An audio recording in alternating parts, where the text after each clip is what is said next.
Olá, eu sou o professor Vanderlei de Souza Alencar, do Instituto de Informática da Universidade Federal de Goiás. No primeiro semestre letivo de 2020, eu sou um dos responsáveis por ministrar a disciplina Computação e Sociedade. Hoje nós teremos uma videoaula que tratará das sub-áreas da computação e as áreas interdisciplinares a ela.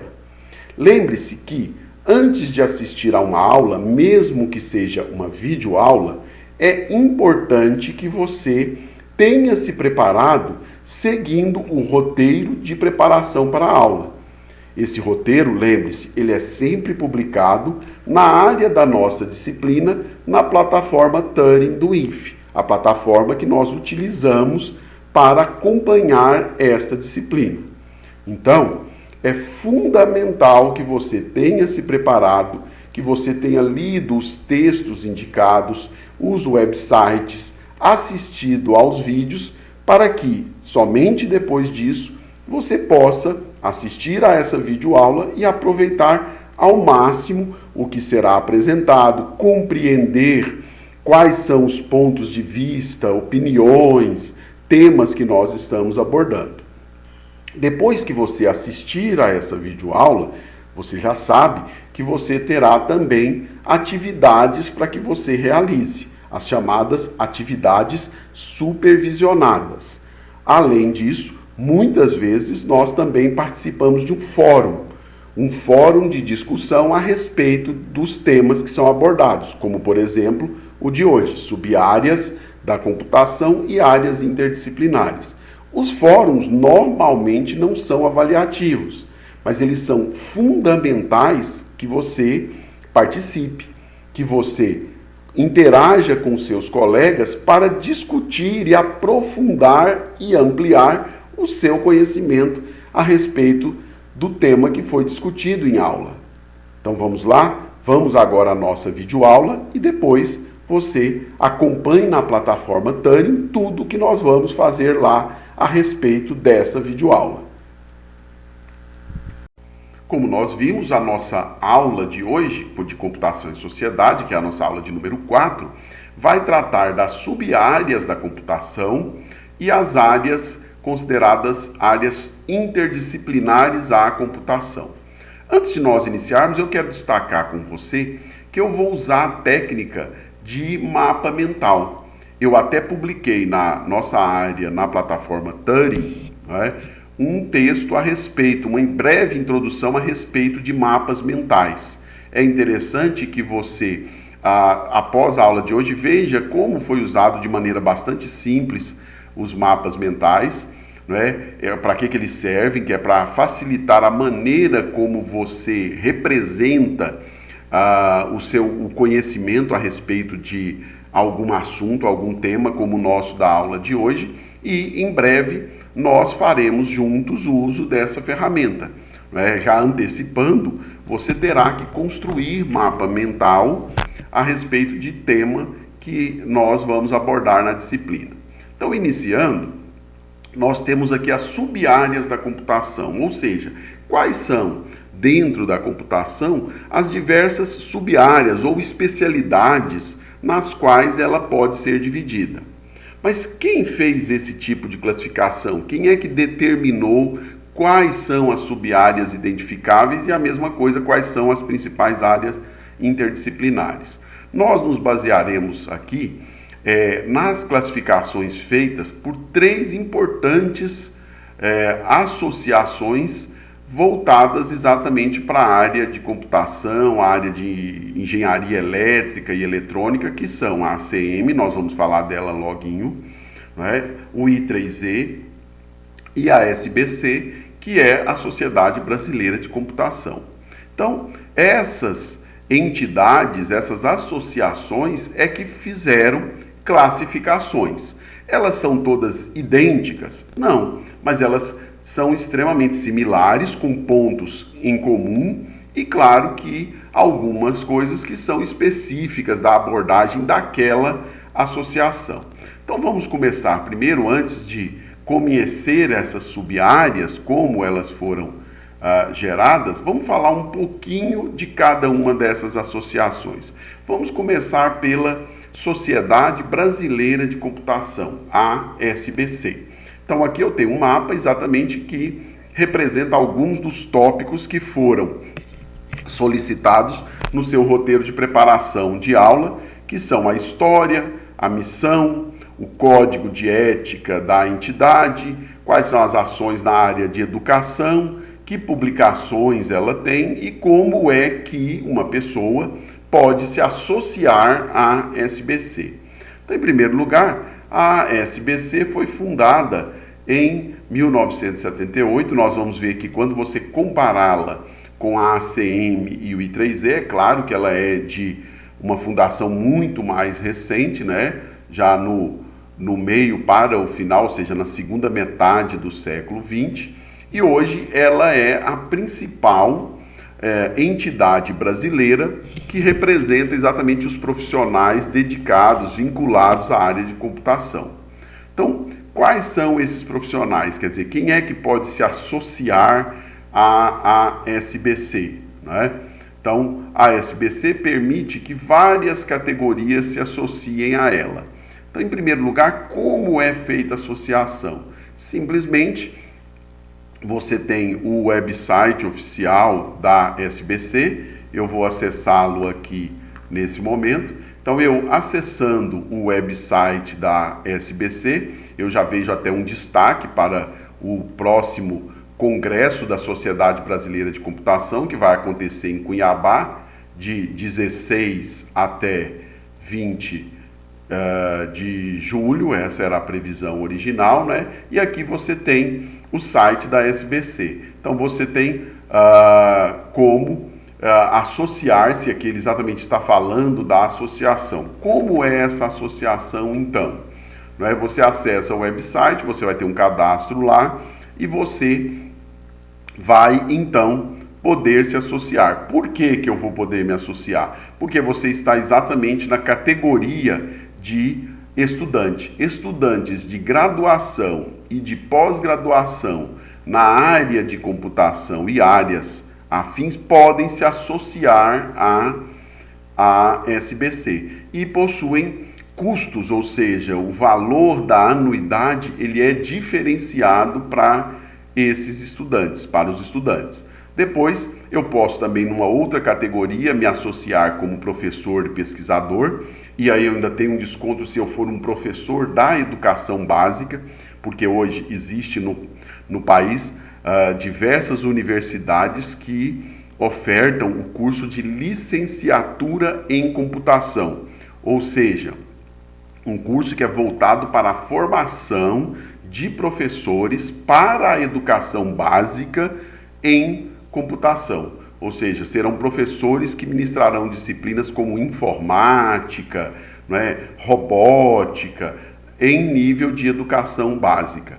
Eu posso ter uma associação institucional, então, como, por exemplo, uma organização, uma associação, uma empresa que atua na área de computação pode se associar, e eu ainda tenho a categoria de associado efetivo, né? São todos os outros profissionais, né, que não estão englobados aqui como professor, pesquisador ou institucional. Um profissional que está atuando, por exemplo, você se graduou em engenharia de software, por exemplo. Você não é estudante mais, você às vezes não é pesquisador, professor, você não tem uma empresa, você trabalha numa empresa e você quer se associar à empresa, à SBC. Você pode fazer isso como sócio efetivo e ainda tinha uma categoria que foram os sócios fundadores. Como que é o custo dessa associação? Então, acessando também uma página específica da SBC, eu consigo ter aqui informações sobre quem já é associado, como renova a minha associação ou como é que eu me associo agora mesmo. E aí eu tenho valores diferenciados para essa associação. Então eu posso me associar à SBC. Enquanto carrega aí. E quais são os benefícios dessa associação? São vários. Eu tenho Primeiro, eu formo uma rede de relacionamento com outros profissionais, instituições, professores pesquisadores, estudantes que também são associados à SBC. Existe nessa rede a possibilidade de você receber oferta de empregos, existem redes temáticas. Qual é o seu grupo de interesse, como nós vamos ver nas sub-áreas da computação? Então vamos supor que você se graduou em sistemas de informação e a sua área é gestão de TI. Pode ser que haja um grupo lá específico de interesse na área de gestão de tecnologia da informação. Além disso, como nós vimos já na própria abertura, a SBC faz eventos, né, como a gente falou lá do Congresso Brasileiro da SBC. Então, você sempre vai ter eventos sendo associado. Os custos de inscrição a esses eventos são reduzidos, são menores que para uma pessoa não associada. As próprias associações, a SBC, a ACM e a I3E, também existem descontos para quem é associado a uma e a outra. Então, o associar-se como estudante, em todas essas diferentes categorias, é bastante interessante porque te mantém exatamente relacionado com pessoas, com profissionais, com professores que estão atuando no mercado. Isso vai formar uma rede de relacionamentos. Então é sempre interessante que você, já desde estudante, se associe à SBC. Né? Todas essas informações, claro, aqui nós estamos vendo só uma visão geral, elas estão exatamente aqui no site da SBC, que você poderá navegar nele e ter essas informações todas, além de outras que nós vamos comentar em seguida. Foi pedido para que você fizesse esse estudo prévio, exatamente na preparação, que você conhecesse melhor o website e por meio dele você conheça mais sobre a SBC, como por exemplo projetos como esse, Meninas Digitais, que é exatamente a participação de mulheres, né, na computação. Então existe um projeto da SBC para isso, o programa Meninas Digitais, né, o objetivo de divulgar a área de computação para despertar o interesse, né, no ensino médio e tecnológico para a maior participação das mulheres na área de computação, na carreira de computação. Então existem vários programas, esses programas como Meninas Digitais têm um website, tem presença em redes sociais. Então é bem interessante que, por exemplo, nesse caso, não só as meninas, mas nós também conheçamos os diversos programas que a SBC tem, tudo. Alguns exigem associação, outros não, você pode conhecer mesmo sem ser associado. Outra linha de frente da SBC é exatamente o que? São as suas publicações, a educação. Por quê? Porque tudo isso está embutido na missão da SBC. Né? O objetivo maior da SBC é exatamente fomentar o acesso à informação e à cultura por meio da informática, promover a inclusão digital no nosso país, incentivar a pesquisa e o ensino em computação no Brasil, já que ela é uma sociedade brasileira, e contribuir para a formação profissional da computação com responsabilidade social. Então, quando a gente fala dessa parte da missão, exatamente ela tem diversas ações na área de educação, como por exemplo, ela é responsável no Brasil por fixar as diretrizes de ensino para a educação básica, claro, ensino das áreas de computação e informática. É a SBC que estabelece os referenciais de qualidade para o ensino superior. Claro que esses referenciais são recomendados para o Ministério da Educação e aí depois se transformam em legislação, em normatização que regula o ensino superior de computação, né, no Brasil. Além disso, ela promove durante seus eventos cursos de qualidade para a formação de, por exemplo, professores, coordenadores de curso de computação. para que eles conheçam exatamente todos esses referenciais de qualidade, eles conheçam as diretrizes do nível de ensino em que eles atuam, por exemplo, se for na educação básica. Ela promove o chamado WEI, Workshop de Educação, que é em informática, de educação em informática. Ela promove o POSCOMP, que é o exame em nível nacional para ingresso nos cursos de pós-graduação em computação. Então imagine, você já se graduou num dos cursos de computação e você vai pleitear o ingresso num programa de pós-graduação, seja mestrado ou doutorado, e você então realiza uma prova única, que é uma prova nacional, chamada POSCOMP, exatamente de pós-graduação, e por meio da pontuação que você obtém nessa prova, cada instituição pode ter regras específicas.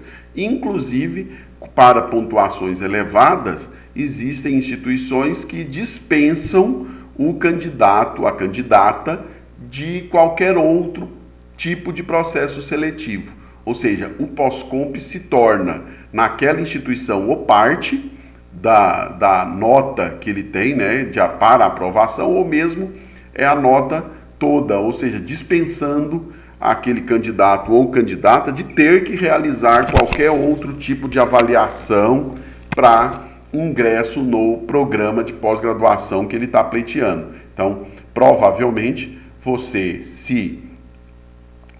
ao terminar o curso, desejar fazer um curso de pós-graduação em nível de mestrado e depois doutorado, você participará de uma prova do POSCOMP, seja de maneira eletiva, porque as instituições não são obrigadas a utilizar o POSCOMP, mas cada dia mais instituições passam a usar o POSCOMP, similar ao que aconteceu com o Enem em nível de ensino médio para ingresso no ensino superior. Uma das maiores ações da computação da SBC em nível de ensino superior é a maratona de programação, né? Ela é bastante conhecida, é uma competição nacional e depois internacional que cria equipes de estudantes, né? E essa equipe de estudantes desenvolve resolvendo problemas que são desafios durante um período que é chamado exatamente o período da maratona. O INF tem participação significativa, hoje é uma força na maratona, né, brasileira, ou seja, na maratona promovida pela SBC, e já alcança nível internacional de competição. Essas são algumas das ações da área de educação da SBC. Existem outras ações. De novo, é importante que você acesse o site, pesquise e conheça melhor a SBC e depois associe-se na condição de estudante de graduação da área de computação. Depois você vai ver, o preço não é alto, né? Publicações. A SBC também tem toda uma área de publicações na área da computação. Então ela publica uma revista chamada Computação Brasil, em português. Ela publica um jornal chamado The Journal of the Brazilian Computer Society, que é o journal aqui é no sentido de um periódico, não é? Publicações científicas da área de computação de maneira ampla. Ela também tem um jornal específico em engenharia de software, na área de pesquisa também e desenvolvimento. Existe a Revista Brasileira de Informática na Educação e diversas outras publicações que são mantidas, né, pela SBC, seja de maneira individual ou também apoiando publicações. Então é interessante também que quando você se associa, você já também passa a ter como um dos benefícios uma redução de custos na aquisição de publicações, na assinatura de algumas dessas publicações. Por fim, além de tudo isso, né, publicações, toda a área de educação, a questão da associação, a SBC ainda tem um código de ética, ou seja, como instituição, ela concebeu e estabeleceu um código de ética para quem é da área. Esse código está na sua versão de 2013 e possui 12 artigos que são exatamente os que determinam como é que um profissional da área de informática deve atuar. E esse tema será tema de futura a aula nossa na disciplina de computação e sociedade, né? Mas é interessante que você já o conheça, pelo menos leia os 12 artigos, né? Quais são os deveres, né? Por exemplo, vou pegar aqui o artigo 5º, guardar sigilo profissional das informações a que tiver acesso em decorrência das atividades exercidas. Ou seja, está impondo como um código de ética que você, na condição de profissional da área de computação, se tiver acesso por força dessa atuação a informações, né, você deve guardar sigilo em relação a elas, não divulgá-las, né, exatamente porque isso é um dos artigos do Código de Ética da profissão. Né? Olha o artigo 3º. Esforçar-se para adquirir continuamente competência técnica e profissional, mantendo-se sempre atualizado com os avanços da profissão. Óbvio, um artigo que mostra que não é só ser profissional da área de informática, computação, mas como é uma obrigação sua, profissional, manter-se, esforçar-se em adquirir competência técnica profissional de maneira contínua. Né? Sem dúvida nenhuma, a nossa área exige esse tipo de postura, né? Em obediência, inclusive, a um artigo que está no Código de Ética. Então, em resumo, de maneira simples, você vê exatamente esse mapa aqui, representou a Sociedade Brasileira de Computação, algumas das suas áreas, algumas das suas frentes de atuação, a sua missão, história. Vamos fazer a mesma coisa com outras duas entidades. Então, a próxima, que é a ACM, né? A ACM é uma entidade de nível que atua em nível internacional, né? Ela é originariamente norte-americana, né? E aí você tem exatamente o que foi pedido para que você visse lá a história, vamos deixar aí carregando, a história da instituição.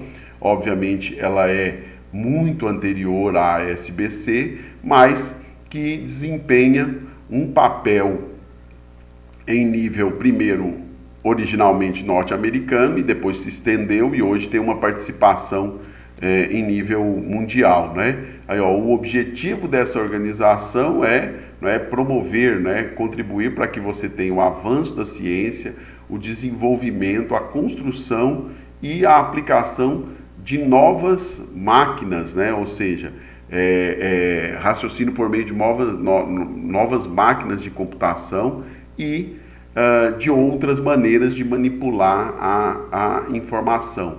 Então, além de eu ter máquinas, né, eu tenho exatamente o desenvolvimento de tudo isso, da manipulação de informação. Esses são alguns dos objetivos.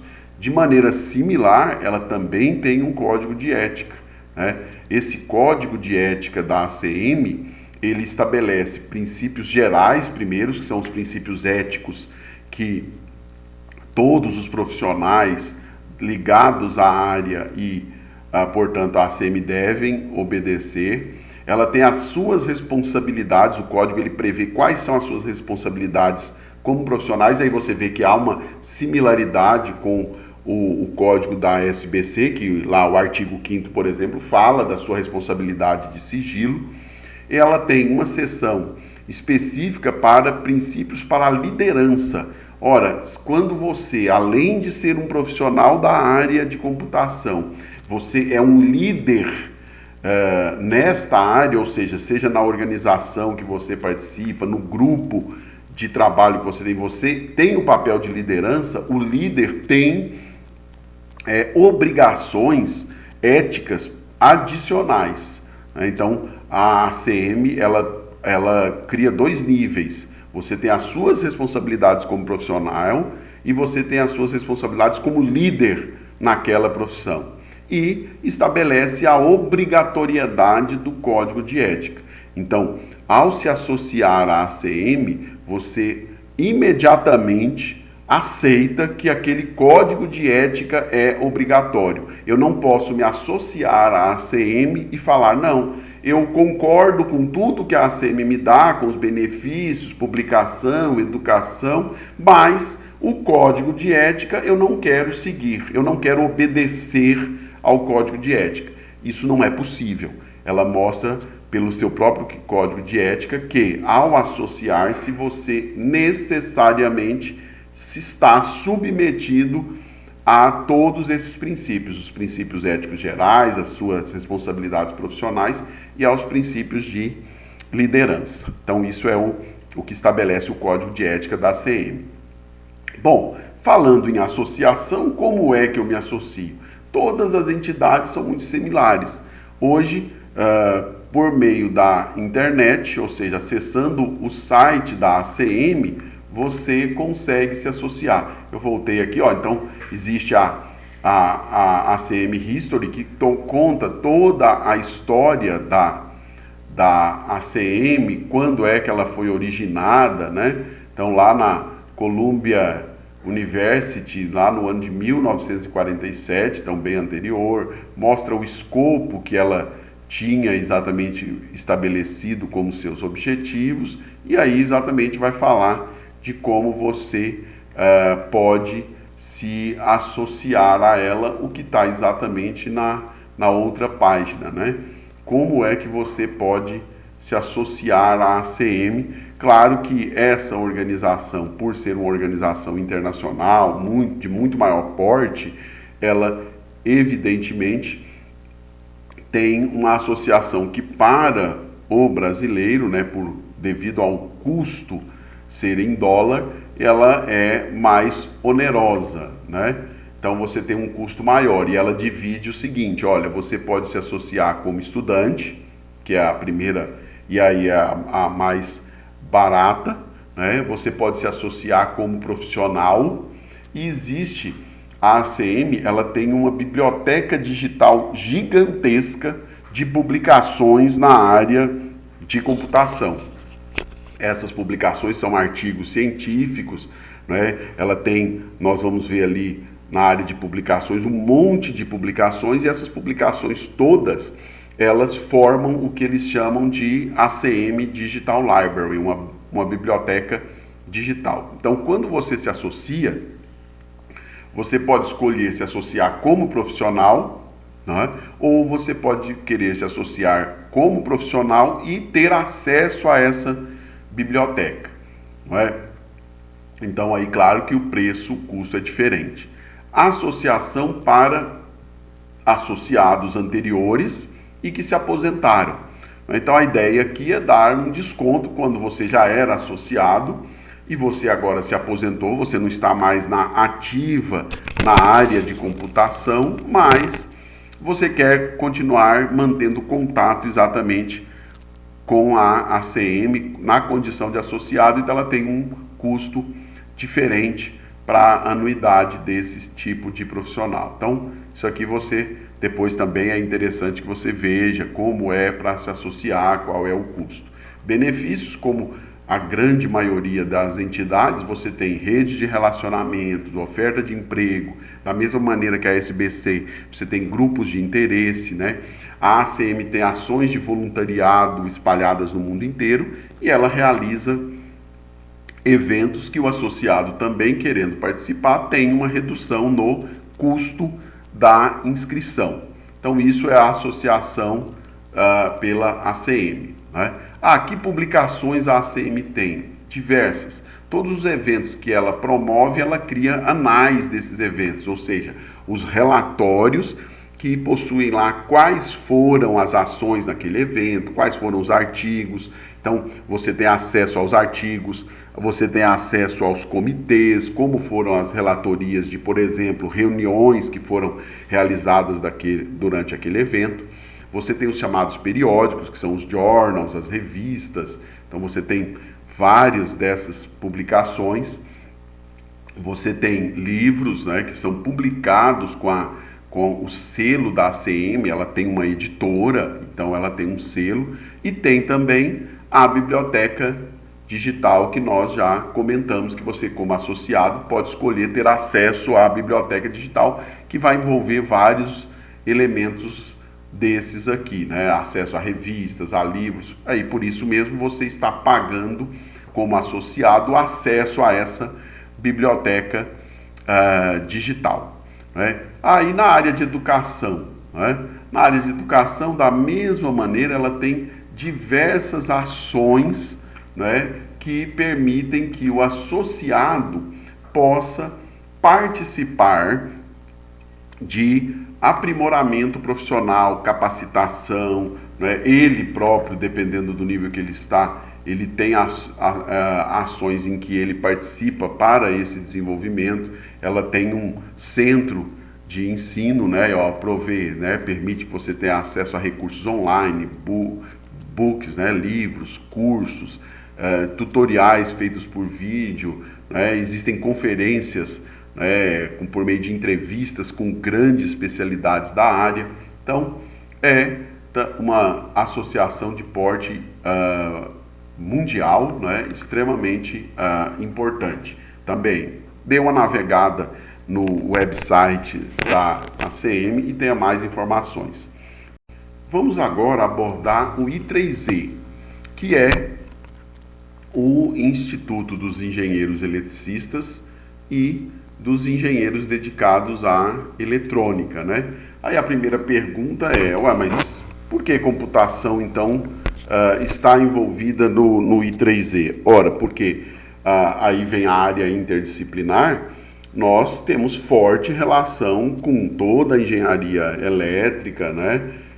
Com eletrônica, então por isso o I3E, obviamente, permite também que pessoas da área de computação se associem. Na verdade, o I3E, como nós já estamos vendo aqui nesse mapa, ele é até mais antigo que a ACM e, obviamente, que a SBC. Ele tem sua origem lá em 1884 nos Estados Unidos, né, exatamente devido a esse período norte-americano, né, de formação, né? Por exemplo, Thomas Alva Edison participou do que seria, o que daria origem ao Instituto, né? E a missão e visão do I3E é exatamente promover, né, a inovação, a excelência dessas áreas, a excelência tecnológica, em benefício exatamente da humanidade.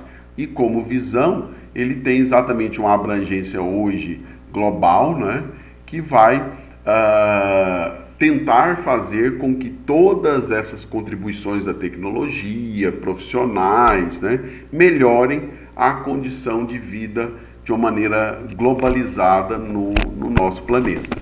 Bom, da mesma maneira que as outras, ela tem um código de ética.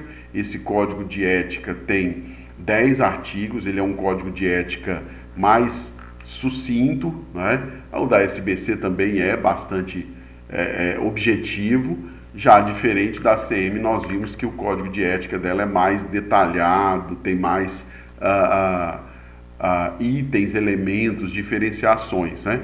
Então, por exemplo, olha, o código do I3E, né, ele é também bastante sucinto em relação às obrigações. De novo, os códigos de ética, depois nós vamos, numa outra aula, tratar especificamente de legislação, códigos de ética e outros temas, né?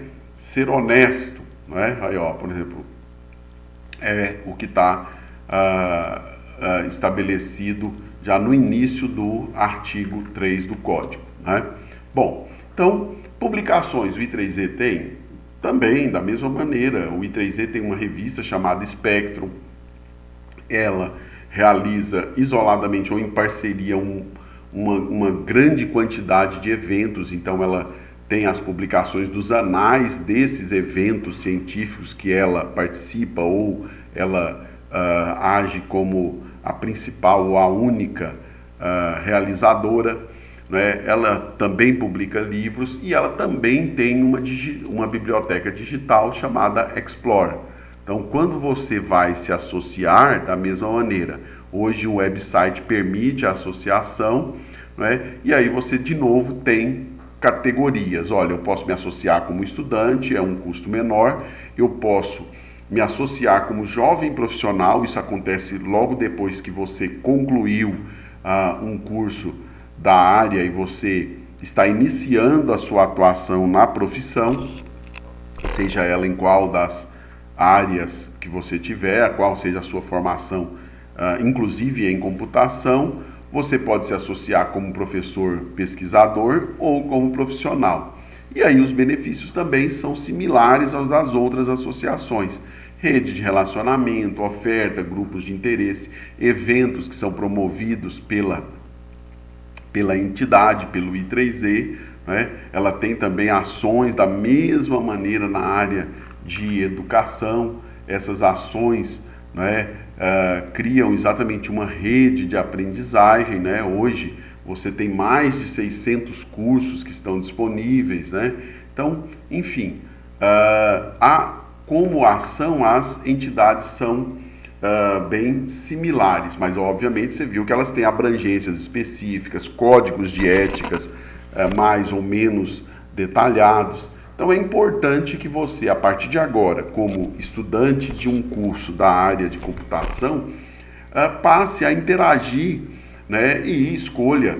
Obviamente aí eu vou indicar de preferência, se você só pudesse associar a uma, que você se associe à SBC, né? Já que ela atua em nível nacional, você vai estar, além de estar tomando conhecimento de todo esse universo, esse ecossistema aí de coisas produzidas com a participação da SBC e pela SBC, né? Você também vai estar estimulando a computação no país. Então, se você pudesse se associar exclusivamente uma, a minha indicação é claro que você dê preferência à SBC. Se você pudesse associar a mais de uma, aí você vai escolher, depois de ter navegado e visto qual é o objetivo de cada uma delas, mais detalhes, o que você tem interesse de maneira particular, e aí você escolhe aquela que você considera mais conveniente para você. Bom, então nós falamos que as sub-áreas da computação são classificadas por essas entidades. Claro que cada entidade vai ter a sua própria classificação, a sua própria maneira de ver como são as sub-áreas da computação. Vamos começar então essa análise pela Sociedade Brasileira de Computação. Como é que a Sociedade Brasileira de Computação entende quais são as sub-áreas da computação? Bom, a SBC, ela faz o seguinte, ela pensa que nós temos 5 grandes áreas e uma área, que seria a sexta, de chamadas áreas interdisciplinares à computação. Então nós vamos passar agora rapidamente por cada uma dessas grandes áreas. Ela chama exatamente desse nome, grandes áreas. Grande área 1, sistemas computacionais. Grande área 2, sistemas de software.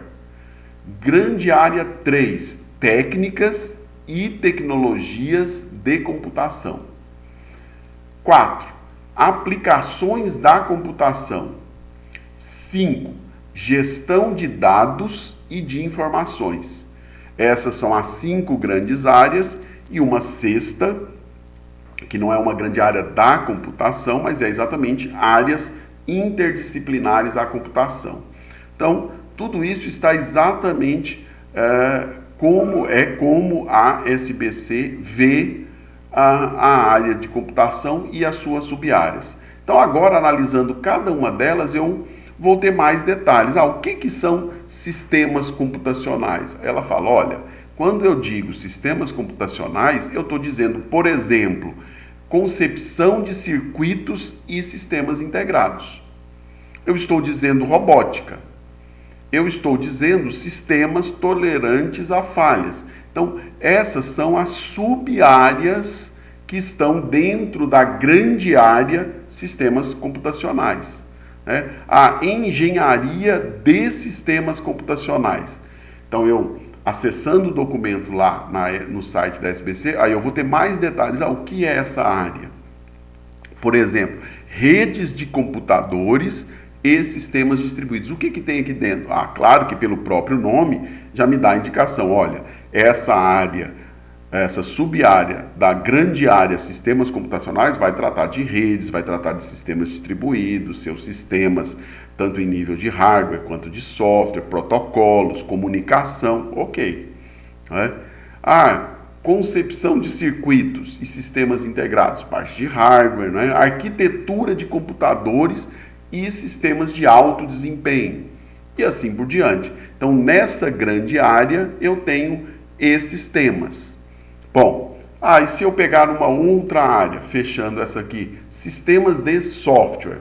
Bom, é claro que eu espero aqui ter exclusivamente coisas voltadas para a área de programas de computador. Então, realmente, concepção de circuitos e sistemas integrados. Mas como? Como concepção de circuitos e sistemas? Veja que esses sistemas e esses circuitos têm uma parte de software. Engenharia de software, né? Engenharia de sistemas computacionais, linguagens de programação, métodos formais para que eu possa conceber sistemas de software. Sistemas de software têm que se preocupar com segurança da informação e dos próprios sistemas.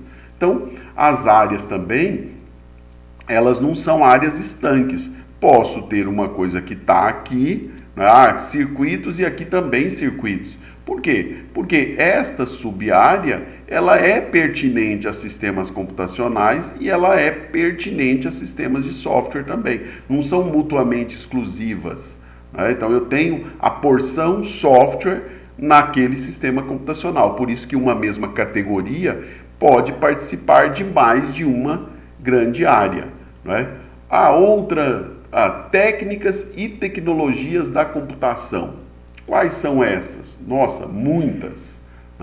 Então, aqui eu tenho exatamente tudo que a gente está falando em termos de algoritmos, combinatória, otimização, hoje, biologia e computação, computação gráfica, a inteligência artificial e computacional. Quando eu tenho sistemas de colaborativos, sistemas web e multimídia, sistemas que têm tolerância a falhas, jogos, então está na área de técnicas e tecnologias, realidade virtual, robótica.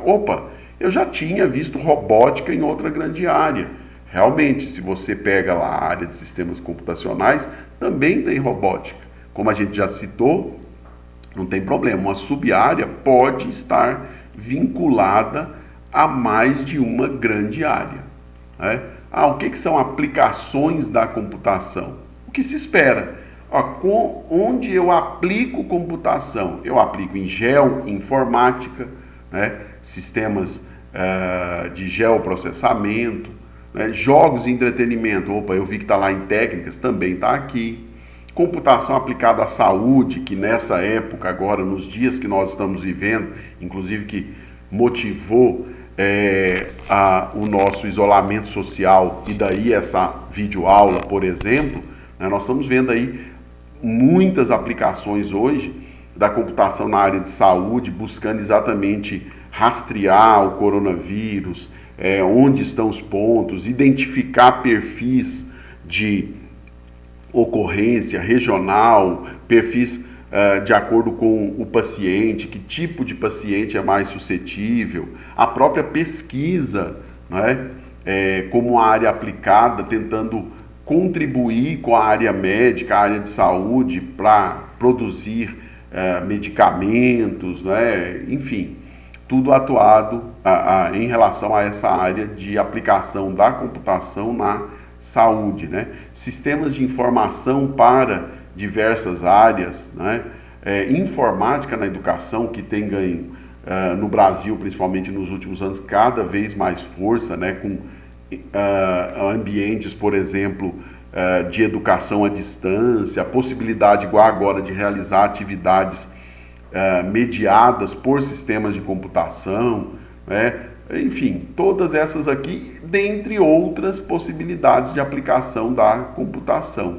Então, quando eu falo de aplicações, eu tenho aplicações dentro da própria área e é claro que eu acabo também caindo em áreas interdisciplinares, como é o caso aqui de saúde. Então, quando eu olhar a sexta área, eu também vou ver a informática na educação. Eu vou ver ao contrário, eu vou ver educação na informática.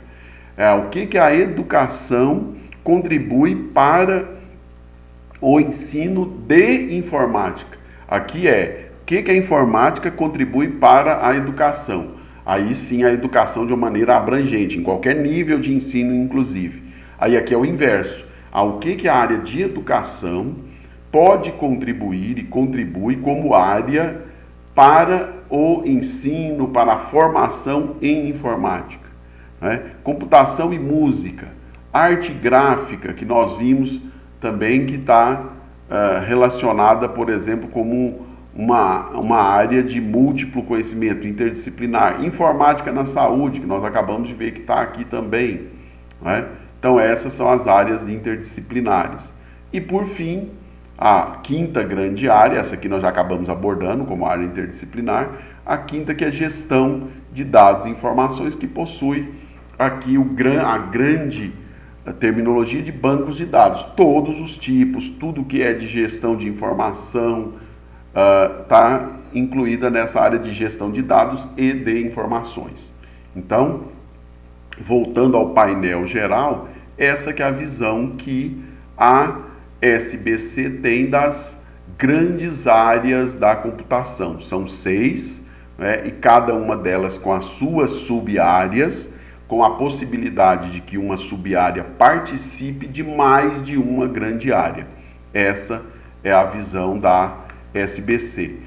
Quando você quer maior detalhes, você exatamente cai aqui um link para o site da SBC, que tem na área de comissões especiais, e aí você vê exatamente como está atualmente cada uma dessas grandes áreas, como estão as suas sub-áreas, quem são, né, os coordenadores, as pessoas, os profissionais, professores normalmente, que são os coordenadores de cada uma dessas sub-áreas. Então, se você tiver interesse em alguma de maneira particular, você já sabe até quem é o coordenador daquela comissão especial, e aí você pode ter aqui por um link no próprio site da SBC mais informações, qual é a página da web, por exemplo, me interesso por jogos e entretenimento digital, qual é a página, quais são as revistas, quais são as conferências, né?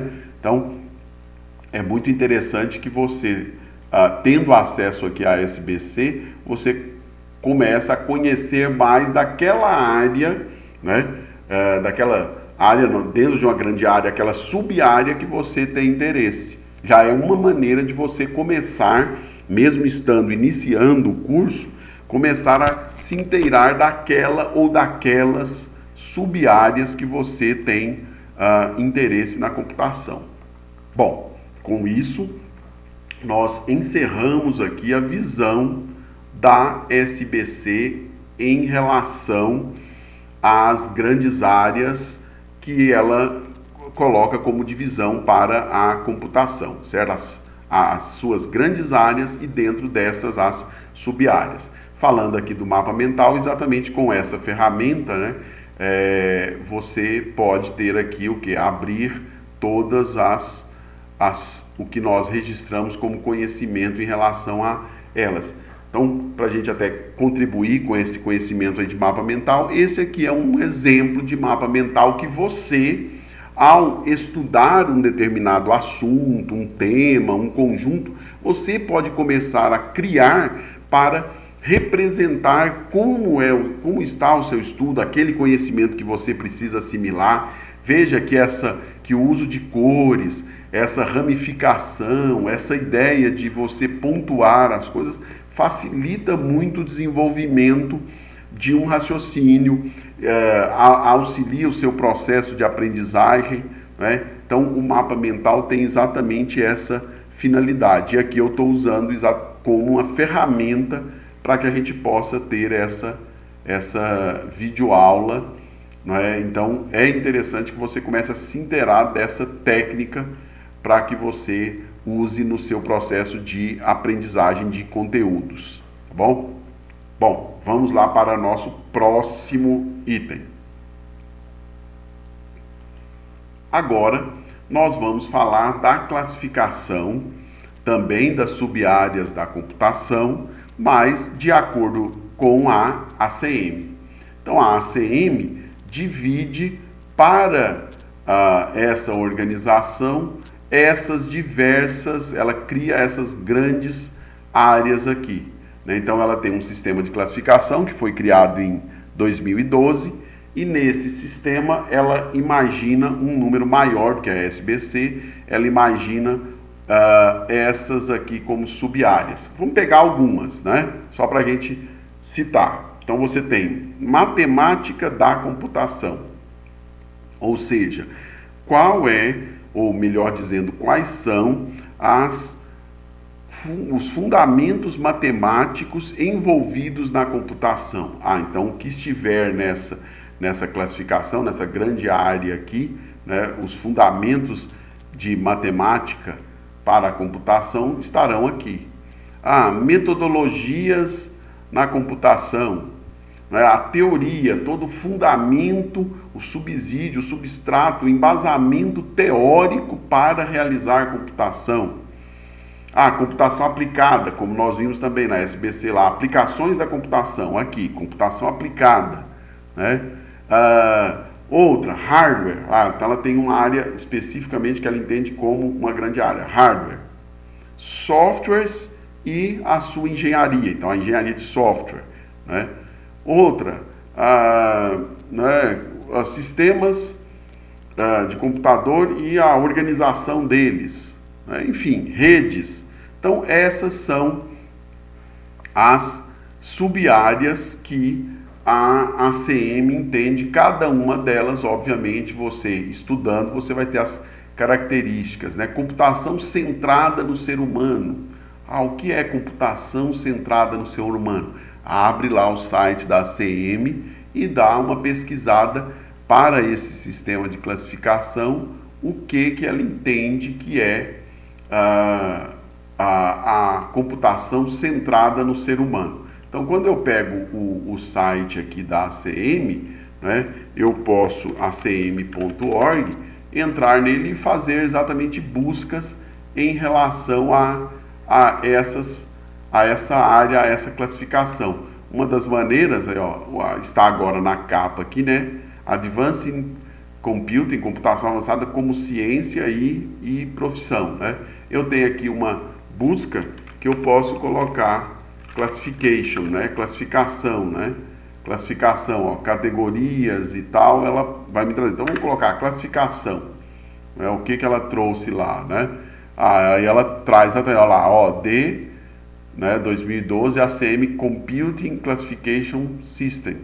E aí você vai exatamente acessar aqui o sistema de classificação da ACM proposto em 2012, que é o que nós estamos discutindo de maneira breve agora, né? Aí ele tem aqui um formato visual de você olhar exatamente o que eu coloquei aqui como um mapa, né? Então, no próprio website da ACM, ele traz isso, olha, o que é a área de hardware, o que é a área de redes, e aí ele traz, o que é a área de sistemas de informação, sistemas de gerenciamento de dados, sistemas de armazenamento de informações, né? Voltando, né? Sistemas de informação, aplicações de sistemas, o World Wide Web, né? Sistemas de recuperação, o que é teoria da computação, modelos de computação, linguagens formais, né? Complexidade computacional, criptografia, lógica. Então, navegando aqui, você vai ter exatamente um conhecimento detalhado a respeito de cada uma das áreas de acordo com o sistema de classificação da ACM. Computação aplicada, aí ele abre cada um dos itens. Comércio eletrônico está na computação aplicada. Mas o que é comércio eletrônico? Aí você vai clicar e vai, na hora, dinheiro digital, infraestrutura de comércio, compras online, né? Bancos, né? O sistema de banking online, e cada um deles. Dá para você navegar aqui extensamente, fazer um estudo detalhado e passar a conhecer mais da computação em geral, de acordo com a classificação da ACM e, claro, de áreas de interesse que você tenha de maneira específica. Bom, com isso nós fechamos, né, esse estudo breve, então você deve detalhá-lo sobre as sub-áreas e principalmente a classificação delas de acordo com cada uma dessas entidades. Bom, um outro item, que são as áreas interdisciplinares, nós abordamos em cada uma dessas classificações também. Agora, quando você se vê então num curso de computação, né, do INFE, você também vai ter agora uma nova visão. Bom, como é que eu posso relacionar o meu curso? Primeiro, o Instituto de Informática da Universidade Federal de Goiás, o INFE-UFG, hoje ele atua em nível de graduação e em nível de pós. Então você sabe que em nível de graduação o INFE oferece 4 cursos atualmente, né? Um recém-iniciado, que começou exatamente nesse primeiro semestre de 2020, que é o curso de Inteligência Artificial. Os outros cursos, com muitos anos, né, década, no caso do Engenharia de Software e os Sistemas de Informação, e o de Ciência da Computação, que foi o primeiro curso do Instituto, antes até mesmo da formação do Instituto, tem mais de 30 anos, né? Então, esses são os cursos de graduação, você está em um deles. Cada um deles tem a sua própria página no website do INFE. Então é interessante que, em primeiro lugar, vou pegar aqui como exemplo, sou aluno de Sistemas de Informação, eu vá lá e acesse a página do curso na página do INFE, ou seja, a área do curso. Aí ele vai exatamente explicar, olha, o que é esse curso, né? Qual é o objetivo dele, qual é a formação que esse curso tem. Há um vídeo aqui que foi criado exatamente para que uma pessoa externa tenha conhecimento, né? É um bacharelado, são 8 semestres, é no campus Samambaia, é predominantemente noturno, ou seja, não é só noturno, ele é predominantemente noturno, né? Como está a avaliação desse curso, né? Quem são as pessoas envolvidas atualmente, né? O NDE do curso, que é o grupo de professores, a equipe de professores que contribui para o constante avanço, revisão, avaliação do curso, exatamente, eu sou um dos membros do NDE desse curso, né? A avaliação, enfim, você tem várias informações a respeito do curso e uma delas importantíssima, que é o projeto político-pedagógico do curso, né? O projeto do curso de SI na sua última versão, que é 2017. Então é interessante que você, como estudante do curso, você leia esse projeto. Por quê? Porque aí você vai ter todo o conhecimento dos detalhes daquele curso.